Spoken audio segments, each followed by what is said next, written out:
Hello বন্ধুরা, আসসালামু আলাইকুম। আজ নিয়ে এসেছি এমন একটি রেসিপি, সেটা সকলের খুব পরিচিত। আমার মেয়ের খুব প্রিয় একটি খাবার। সে বায়না ধরলো যে লুডুস বা চাউমিন বলেন, যেটাই বলেন, লুডুস খাবে। তো সেটাই আপনাদের সঙ্গে আজকে আমি শেয়ার করব।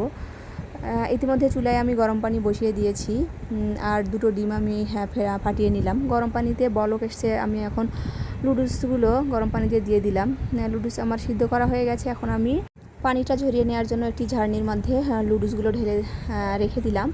ইতিমধ্যে চুলায় আরেকটি পরিষ্কার কড়াই বসিয়ে তাতে পরিমাণ মতো তেল দিয়ে আমি ফেটিয়ে রাখা ডিমগুলো ভেজে তুলে নিলাম। ওই কড়াইতে আমি কিউব করে কাটা পেঁয়াজ, মরিচ ও তেল দিয়ে ভেজে নিয়ে আমি পানি ঝরিয়ে রাখা লুডুসগুলোর মধ্যে দিয়ে নাড়ি চাড়িয়ে নিয়ে লুডুসের মশলা দিলাম, আর তার উপরে ভেজে রাখা ডিমগুলো দিয়ে নেড়েচেড়ে নামিয়ে নিলাম। তো বন্ধুরা, খুব সহজ উপায়ে লুডুস রান্না করা আপনাদেরকে দেখিয়ে দিলাম।